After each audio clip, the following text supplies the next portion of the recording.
Live from our 7 Tasmania studios, your nightly news with Kim Miller begins now.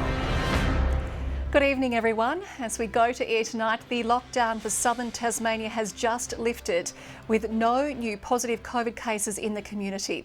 Life now returning to near normal for hundreds of thousands of residents, but the mask requirements will remain in place until Friday night. After 3 days of empty streets and closed businesses under a stay-at-home order, a taste of freedom. The community was ready for it and everything worked as I would have hoped it could have. The snap lockdown serving as vindication for health officials as they scrambled to get southern Tasmania out of a high-risk situation. And we were moving and mixing like it's 1999 really. And we had to put measures in place that prevented the risk of transmission. But with lockdown now over, masks will need to be worn until 6 p.m. on Friday, including while visiting another household, at hospitality venues and for anyone leaving or entering southern Tasmania. But that comes with a few exceptions. Density limits in venues no longer apply, but restrictions remain in place across aged care and hospitals until the end of the week. Good news for cricket fans with crowds returning for WBBL games. And it's bittersweet for the 200th Royal Hobart Show, still going ahead, but cutting one day from its schedule. We'll need to wear a mask because we're an event with over 1,000 people, and all the normal COVID requirements will be in place, so social distancing, washing your hands, coughing into your elbows. Meanwhile, police continue to guard the Fountainside Medi Hotel as Public Health undertakes a review into how the COVID-positive man escaped quarantine at the Travelodge last week. The opposition says that review should be made public to understand how the breach happened in the first place. The question does come to, though, how we got ourselves into a position where businesses and communities and families and schools and children were forced into a 3-day lockdown because we couldn't manage our quarantine system. Police will continue to patrol the streets and keep a watchful eye over the coming days. We will continue to educate members of the community, and we ask members of the community to comply with the mask requirements. They're an important step down from the lockdown, so we would ask that compliance to continue. As southern Tasmanians once again enjoyed the liberties they briefly lost. We're joined now by our reporter Ainsley Kosh, who is at St Albie in Moona. Good evening, Ainsley. Now, it must be a huge relief for traders affected by this lockdown. It certainly is, Kim. It may have been short and sharp, but this lockdown certainly came as a huge shock for affected traders in the 12 local government areas. Now, of course, the Premier made the announcement late on Friday afternoon, which only gave traders a few hours' notice. And with that core demographic of visitors from New South Wales and Victoria still barred from entering the state, many small businesses noticed the difference without having locals come through the doors over the weekend. It was pretty stressful. We probably lost about $50,000 to $60,000 worth of turnover on the weekend. So obviously that's a bit of a hit to St Albie, but we did our best.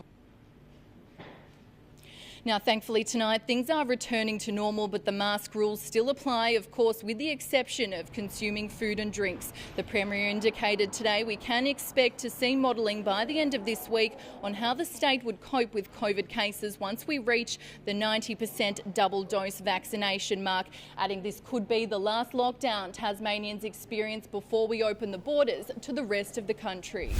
The Royal Flying Doctors mobile vaccine clinics have hit the road and they'll be setting up throughout the north and northwest. Health experts say making sure Tasmanians in regional areas have the chance to get jabbed is a crucial part of reaching the state's lofty coverage targets.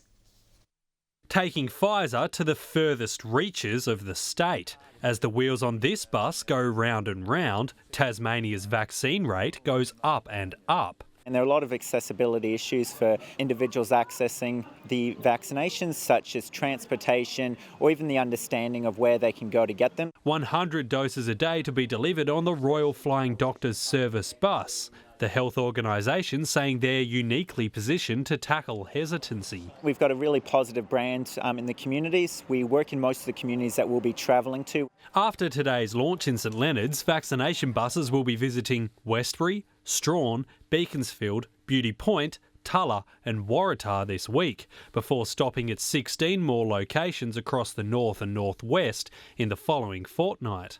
Those wanting to book should contact Public Health, but walk-in appointments will also be available. The local government area circle ahead's quite spread out, so for some people it's a fair bit of a ride into town to access the vaccination service. Northwest GP Darryl O'Connor says sending the bus deep into the regions is a great initiative, but multiple trips will need to be planned to catch those who can't make it or just miss out. Previous clinics have at times been overwhelmed with the response and they've had to turn people away. So our RFDS and Tasmanian Government bus will be doing both Dose 1 and Dose 2 tours around the state, and we will pick up extra Dose 1s on that second trip around as well.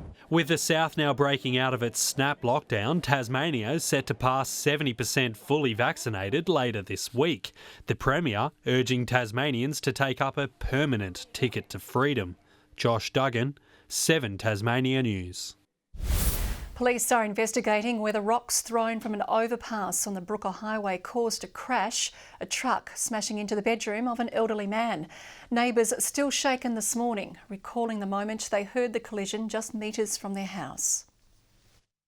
The heart-stopping moment a truck crashed through a couple's shed and into their neighbour's bedroom, captured on CCTV.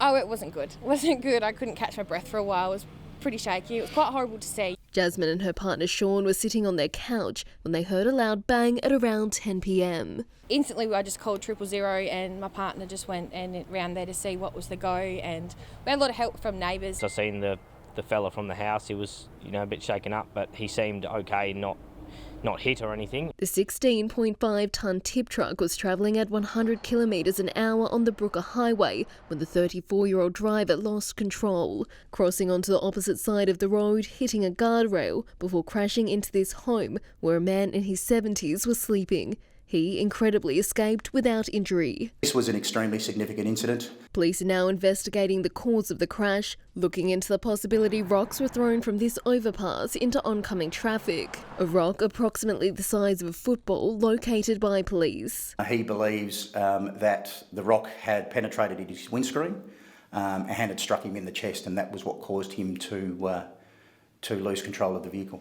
Police say the driver of the truck remained trapped for 45 minutes before he was able to be cut free and taken to the Royal Hobart Hospital, still receiving treatment for his injuries. We feel very lucky, but the people that were actually involved are even luckier.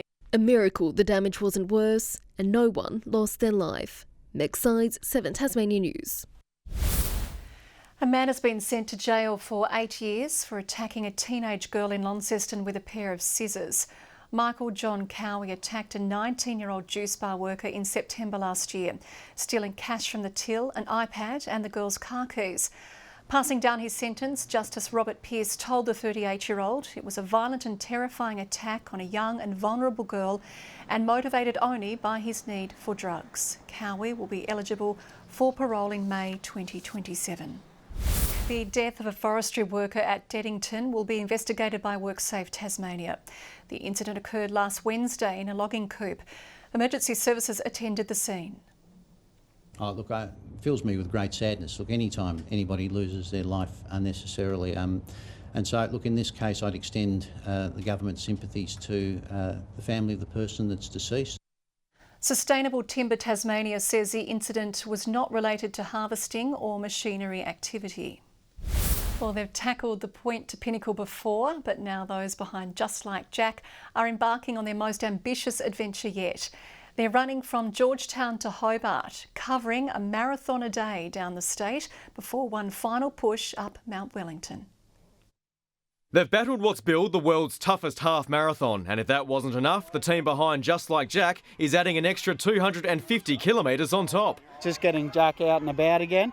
He loves being the centre of attention, so any excuse to get him out, we'll be doing that. Chris Duffy and his son Jack will make their way from Georgetown to Hobart, covering roughly a marathon a day. His friend Tim Bristow will also put in the case, giving Jack another incredible adventure. The fitness is a big part of it, but I think mentally it's not about me, and I think that keeps carrying us through. Chris admits he isn't a natural-born runner, but he won't be the only one having to push through the pain barrier. For Jack, spending 5 or 6 hours each day in his chair, it's a challenge for him as well. Just like Jack has grown into a gateway for other Tasmanian children to experience their own escapades. They've conquered marathons, the Burnie 10, even the Overland Track, and their efforts have helped open up the Point to Pinnacle. They now have a disability bus that waits at the top for all the guys and girls we have in wheelchairs. The team takes off on November 14. They're asking motorists on the Midland Highway to be careful when they pass, but they're more than happy for a beep and a wave. And the Point to Pinnacle is just going to be the celebration part of it at the end of it. Tom Johnson, 7 Tasmania News.